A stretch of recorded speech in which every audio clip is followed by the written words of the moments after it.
Oke, kita lanjut lagi untuk mereview salah satu peninggalan ya Mas ya? Peninggalan zaman Belanda. Iya, zaman Belanda lah, pokoknya sarana tua lah, sarana klasik peninggalan masa kolonial di kota Surabaya. Oke, jadi kita lihat di sini itu ada sebuah lokomobil, atau apa namanya nih, kalau mobil itu kayak mobile bahasa Inggrisnya, jadi bisa dibawa kemana-mana dan istilahnya apa ya, lebih mudah lah. Jadi ini nggak pakai rel Mas, tapi pakai roda, ini pakai roda besi bentuknya bundar gitu.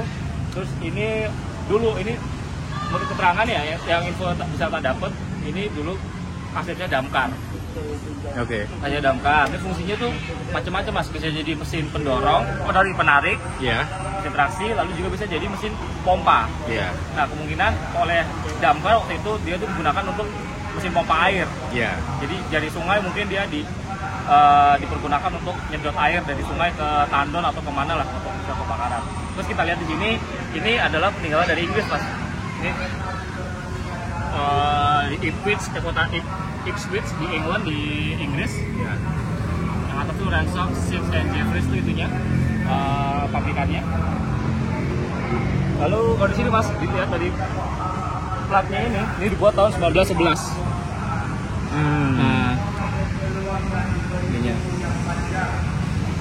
Kemudian yang bawah ini apa nih?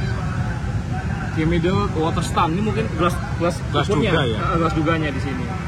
Ini mungkin udah ada beberapa part yang hilang dan mungkin nggak utuh lagi. Nah ini Mas, kalau di kereta api ini juga jadi mesin pompa air ya. Sama yang kita bisa lihat di depannya stasiun Tugu di Jogja itu, dia bentuknya itu hampir sama kayak gini lokomobil. Itu kalau nggak salah itu bekas dipakai dulu di stasiun Gundih. Stasiun Gundih kemudian dipindahkan ke Jogja untuk jadi monumen stabilis, misalnya juga buat pompa air. Nah Mas, uniknya Mas, di buku Oud Surabaya karangannya G.H. von Faber, itu G.H. von Faber itu menulis bahwa di tanggal 28 September 1863 itu sebelum ada transportasi rel di Jawa bahkan seluruh keseluruhan ya, itu udah ada percobaan transportasi dengan mesin traksi yang dipakai itu dari ini Mas, lokomobil. Nah, itu kalau nggak salah namanya The Vries apa ya, Kores The Vries. Nah, itu dilakukan percobaan dengan lokomobil itu yang dibuat atau buatan dari pabrikan di Inggris. Walaupun dia tidak spesifik bilang pabrikannya apa namanya, tapi secara terang dia menyebut itu dari Inggris. Dan itu dipunyai dan dimiliki dari sebuah pabrik gula yang ada di Tegal. Itu tidak disebutkan juga spesifik dari mana pabrik gulanya, tapi kemungkinan bahwa apa yang dilakukan oleh percobaan itu dilakukan karena mungkin pengiriman dari Inggris itu diturunkan di Surabaya. Jadi mungkin dipakai untuk uji beban dan segala macam. Nah, spesifikasinya yang ada di lokomobil ketika percobaan 1863 itu kekuatannya itu mencapai 32 PK atau parade kraft tenaga kuda atau horsepower saat itu. Nah, waktu itu cuma buat muter-muter Surabaya aja Mas tanggal 28 September, tapi kemudian diulangi lagi uji coba itu dari Surabaya ke Sidoarjo dengan 250 orang inlanders atau pribumi pada saat itu. Tapi Mas, kendalanya adalah kemudian transportasi itu tuh kayaknya tidak efektif karena jalannya itu hanya ditulis itu 6 km per jam atau 4 pal atau 4 tiang lah, kayak gitu. Nah itu sama sekali tidak efektif. 6 km per jam ini sama aja kayak kita jalan kaki kan. Jadi sebenarnya itu tidak efektif. Nah jadi itu. Nah, terus kalau kalau fungsi lainnya ya jadi mesin pompa air, lalu juga di perkebunan gula itu juga kita bisa lihat ini juga jadi mesin traksi, narik narik lori-lori itu di perkebunan yang tidak punya rel. Nah, jadi banyak pas fungsinya untuk lokomobil karena dia logo atau mesin traksi yang bisa dibawa kemana-mana, universal lah, bisa dipakai di mana-mana. Jadi kalau pabrik gula di Surabaya itu kalau nggak salah ini Mas, pabrik gula yang dekatnya Ketintang tuh punya lokomobil dulu. Buat ke mana daerah Gayungan itu ada halte kalau nggak salah, ada apa? Yang dekatnya Gunung Sari itu apa ya Mas ya? Gadungan atau Ketintang? Gunung Sari Kara ya, Kara punya lokomobil. Nah, kayak begini modelnya Mas lokomobil. Kita kan juga pernah menemukan rel pas waktu belusuan ke pabrik gula Kara ya. Jadi kemungkinan tuh ya ini ditariknya sama ini Mas, karena dia ada nyebutin lokomobil, terus mungkin juga bisa digandeng juga. Ya ini pakainya lokomobil ini. Jadi kan lebih efisien daripada kerbau atau hewan kan Mas? Iya. Jadi lebih efisien daripada lokomobil. Dulu ini banyak banget lah dipakai di industri gula di Jawa. Ya. Ini berarti diduga ini dari mana, Mas? Ini dulu punya damkar ini, Mas. Damkar. Nah, tapi sebelum damkar, ya dari damkar apa? Sebelum damkar yang tulisannya Von Faber tadi, ya, dari pabrik gula yang di Tegal. Iya, kalau ini sih kayaknya Mas Agung yang bisa duga ya itu berasal dari mana. Tapi yang jelas mungkin tadi kita juga sempat diskusi juga, Mas, tadi dengan bilangnya PG Pangkah karena ada beberapa faktor dan alasan historinya. Tadi Mas Agung sudah bilang kan, ya mungkin pabrik gula Pangkah itu. Nanti Mas Agung mungkin bisa nyebutin tahunnya berapa segala macam. Tapi yang masih jadi misteri itu kenapa nggak diturun di Semarang gitu, Mas?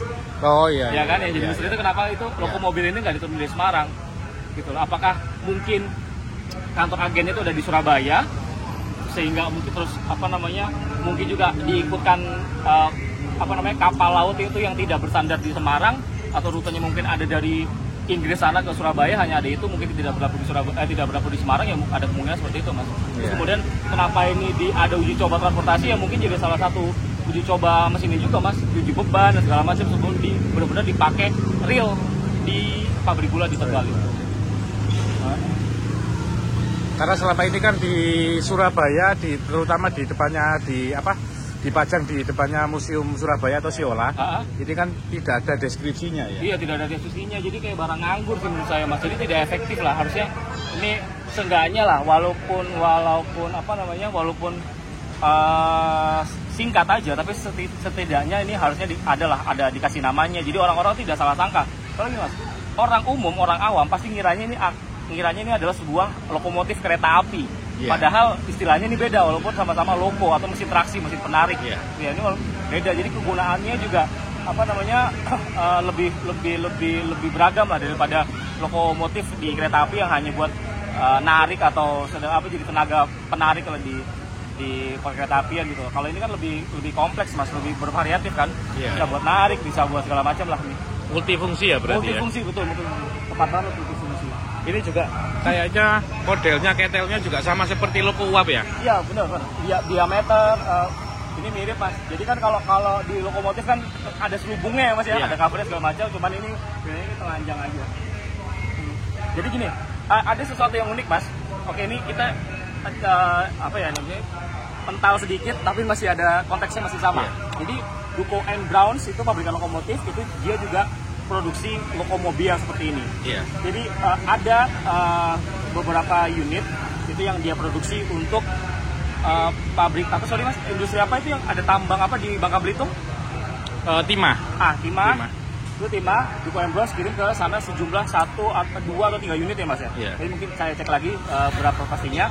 Nah itu, Mas, ada salah satu dari 2 lokomobil itu yang boilernya atau ketelnya itu kemudian dipakai di lokomotif Breda di pabrik gula Kedaung. Jadi lokomotif Breda ini dengan lokomobil Duco and Browns ini sama-sama dari industri timah itu yang ada di Bangka Belitung.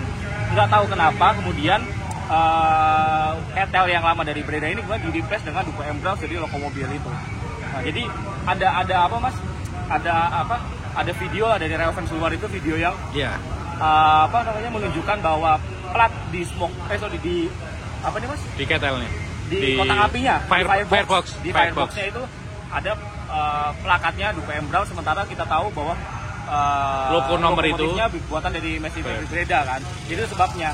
Jadi setelah diteliti lebih lanjut terus di plakat itu kan ada nomor seri produknya, Mas. Ketika saya cek di bukunya Duco and Browns itu ternyata nomor seri itu merupakan lokomobil yang pernah dijual ke tambang timah di Bangka Belitung. Jadi ini relate lah. Jadi bisa nemu gimana asalnya di segala macam. Oke, terima kasih Mas Levitus. Sedikit review singkat mengenai monumen lokomobil yang ada di depan Siola ya. Iya betul, pajangan statis ya. Pajangan statis ya. Jadi harapannya moga-moga ini dilihat oleh pemerintah Kota Surabaya yang berwenang ngurusi barang-barang seperti ini. Semoga ini ada deskripsinya, nggak cuma dipajang aja tanpa ada tujuannya. Iya. Oke, Mas Nevi. Oke.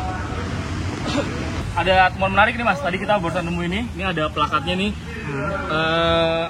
Pokoknya ini ada tulisannya Netherlands Industri, mungkin ini NV ya, Namlus Vennootschap ya masalah ya, atau perseroan terbatas. Ini tulisannya Gravenhage. Gravenhage itu bahasa Belandanya Den Haag. Lalu ini ada Surabaya. Ini tempatnya Netherlands Industry ini ada di Surabaya. Jadi ini kemungkinan bahwa ini adalah di import atau importirnya itu yang masukin barang ini ke Surabaya itu dari Netherlands Industry yang sekarang jadi PT BBI. Kemudian gitu Mas. Sama ada juga barang-barang yang begini yang bisa dimasukin itu dari Stofkis, mereka bisa masukin mesin slender atau penggilas jalan. Jadi ini sesuatu yang umum sih sebenarnya. Karena kan pabrikan ini kan nggak buka kantor agen kan. Iya.